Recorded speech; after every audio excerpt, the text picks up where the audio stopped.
So, getting right back into Acadia Quest again.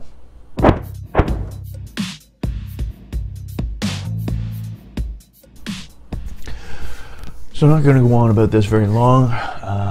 We're just going to keep on painting. There's so many characters to paint for Acadia Quest, and I haven't even gotten to the villains and the monsters and stuff yet. So today we're going to be painting Annabelle. Now this particular Acadia Quest guild member comes from the Hell of a Box series. So it's one of those ones, if you got the Kickstarter with Inferno, you would have gotten Hell of a Box with it. And it comes with a whole whack of little heroes, which is pretty cool. I'm not sure what I'm going to do for the base on this one because it's not from the original. So I'm going to do the bases from each of them different. So again, you know, you have something to recognize which version it came from. So I'm just going to leave probably hers gray for now, or maybe we'll figure out by the end of the video what we're going to do with it. Either way, let's just get down and start painting. So this is Annabelle. Annabelle is from Hell of a Box. So like I said, we're just going to start with some simple gray here, just to kind of at least get something down for the base so it's not white.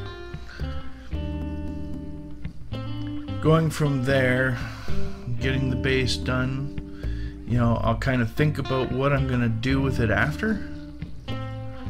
And, you know, maybe we'll do something else with it, we'll see.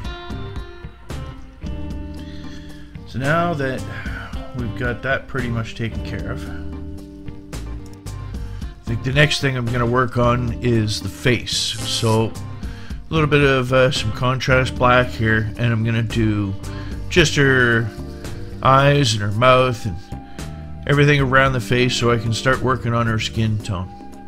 It's easier to usually start with that first than it is to try and do it after.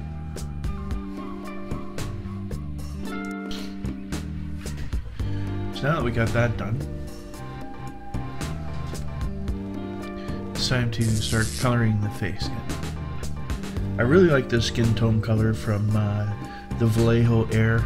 It goes on nice and thin too, so it's easy to highlight or change or, you know, do anything with it afterwards. It gives a good base, I find. You know, and it's easy to start to be able to know where your beginnings and ends are, where the hair starts, where the skin ends, and whatnot as well. And you'll see that's already starting to take some form there now, just with that little bit of color added to her face. It's kind of nice. You can see here it's easy to bring the color up to the eyes rather than to try and paint the black into the eyes after.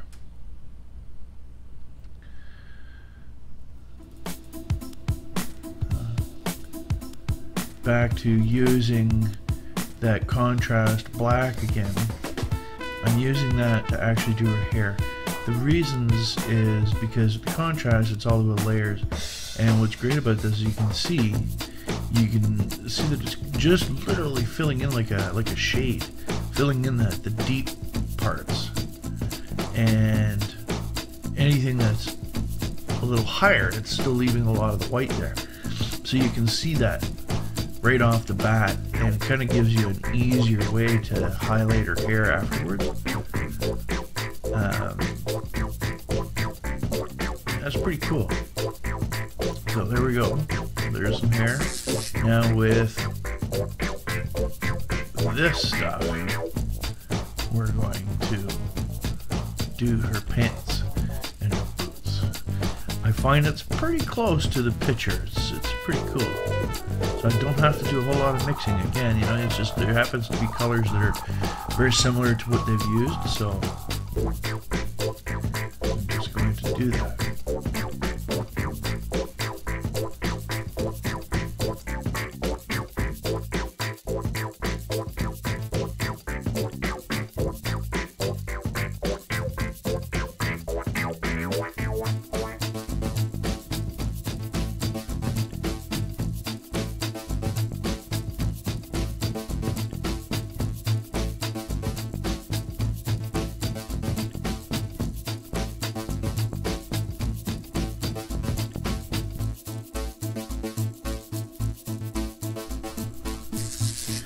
So here we go.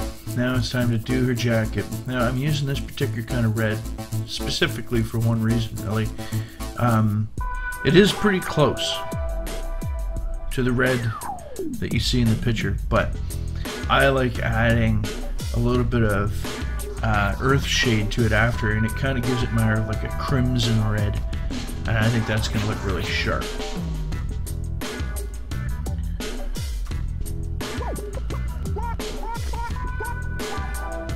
So that's starting to come along and looks pretty good. So why not do some more detail here and start working on her sword.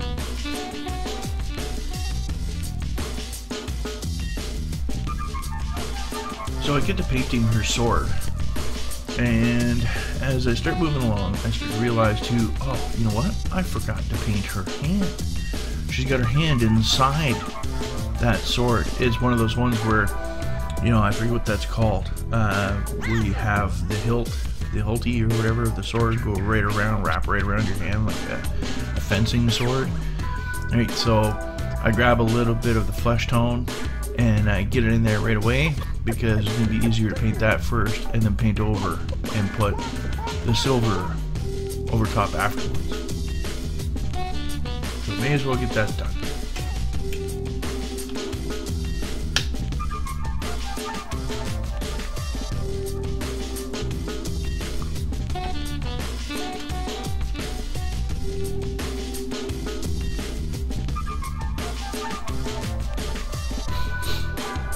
Almost ready there to apply the rest of the silver. Just going to skip through this quick.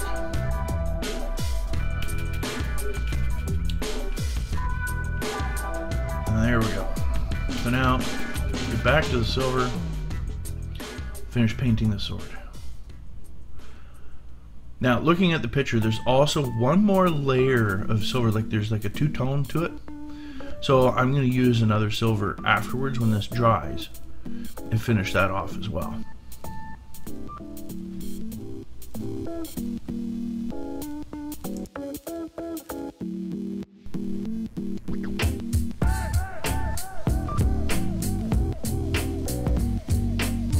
Just coming along.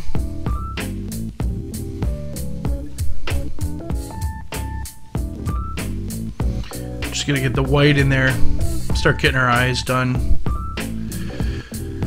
Pretty much sticking to the most part that contrast black, because it's a nicely already watered down.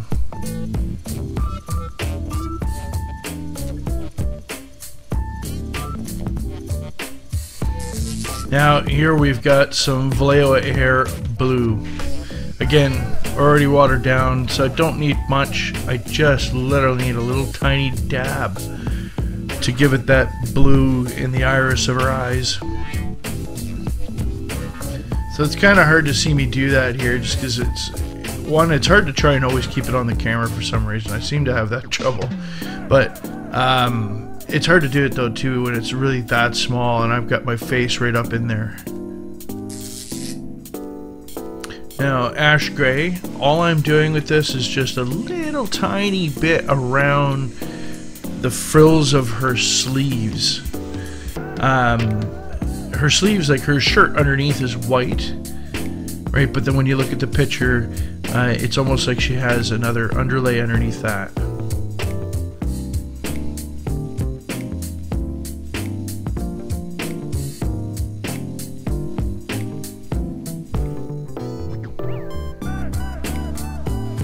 So just right in there.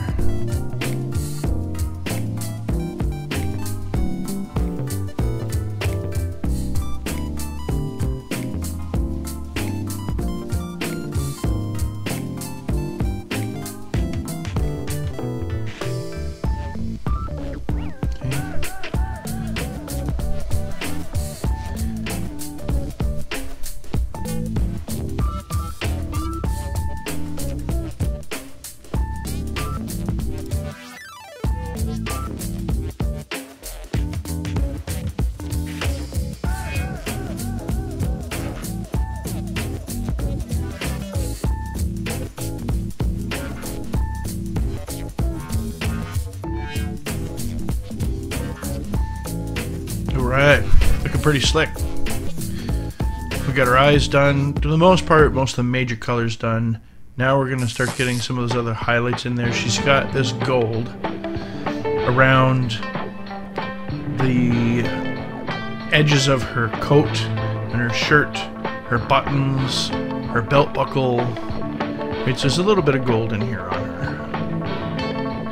So again, this is also a fairly watered down, because this is made more normally for my air gun. Right, and I'm using it with my paintbrush just because it's already nice and smooth. It lays on really easy.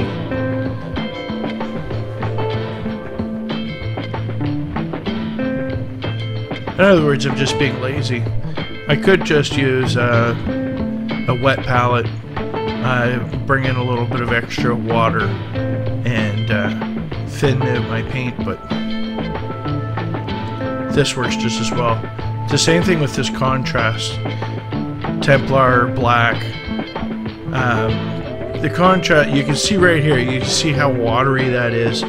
I just basically threw this on a base just to show an example of how, you know, how watery that really is. It's pretty cool. You know, it's good for some things, it's not good for others. So, for instance, I want the ridge to be nice and black, so I'm going to use just regular Citadel base black here, and then just get that nice and thick black right around there. I've kind of decided what I'm going to do with the base. Here, just using that black again, just to kind of touch up some of the white spots that's kind of worn off her hair. And we're going to go back to an old texture that I used with Gloomhaven to give like a cracked earth for the base. And this is going to be the base that I'm going to stick with for all of the Acadia Quests that come from Hell of a Box.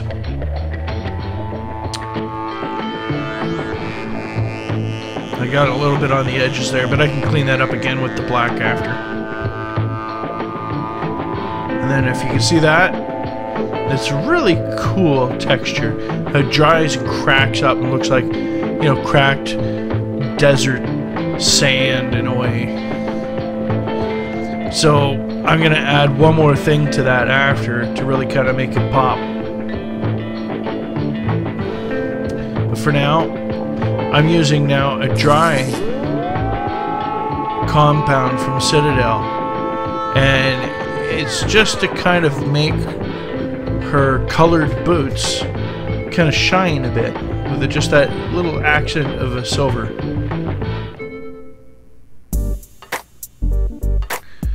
So she's getting pretty close here.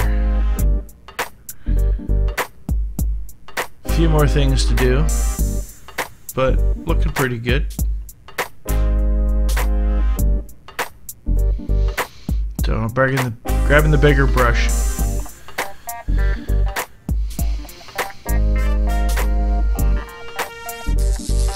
And there it is. Earth Shade. I love this stuff. It's so great. So this is what I was talking about. I'm going to take this and I'm going to use this on her jacket, and it kind of gives it more of a crimson red.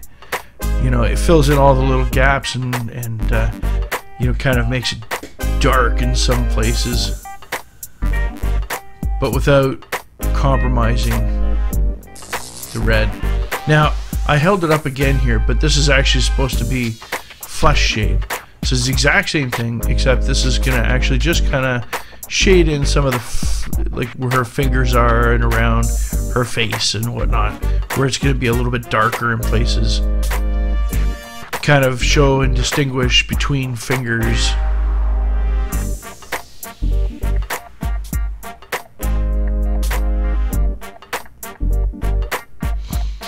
So that looks good.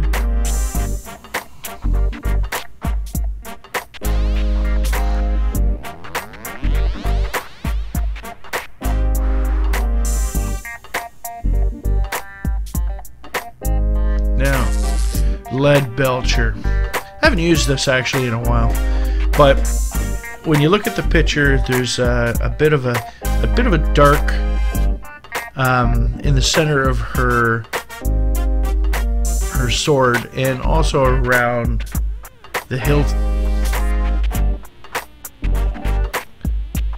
So there we go.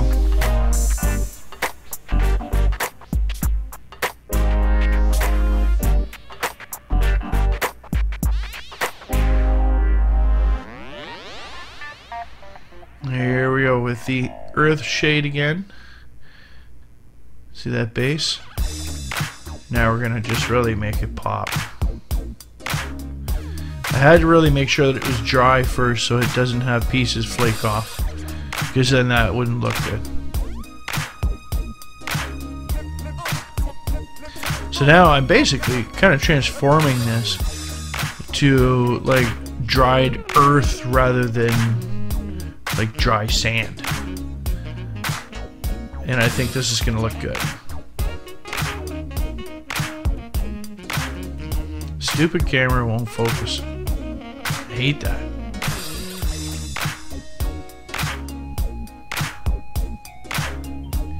And there we go. I think that looks pretty cool. That'll be a good base for, I think, you know, doing each of the characters. And it's not always going to be exactly the same too, because it cracks differently from one to the next to the next. So we're pretty much in almost touch-up stage here.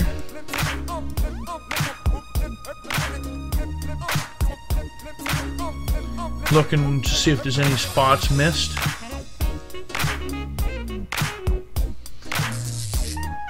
Pretty much got it all done. I've got the protective coating on now, and now it's just to make that sword shine, her belt buckle, and we're pretty much good to go. So I hope again that you liked what you've seen. Now, it's just a basic painter. A basic painting, try to make it look as good as possible with simple colors, according to the picture. And I think that actually turned out pretty good.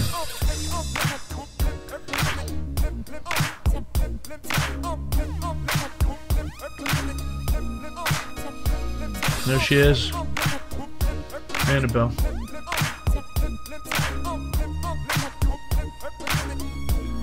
So smash that like button. Please subscribe. Subscribers would be fantastic. You know, and you know, leave comments. I try to get back to anybody that does. If there's any questions, you know, it's good to hear from you. Otherwise, until next time, guys.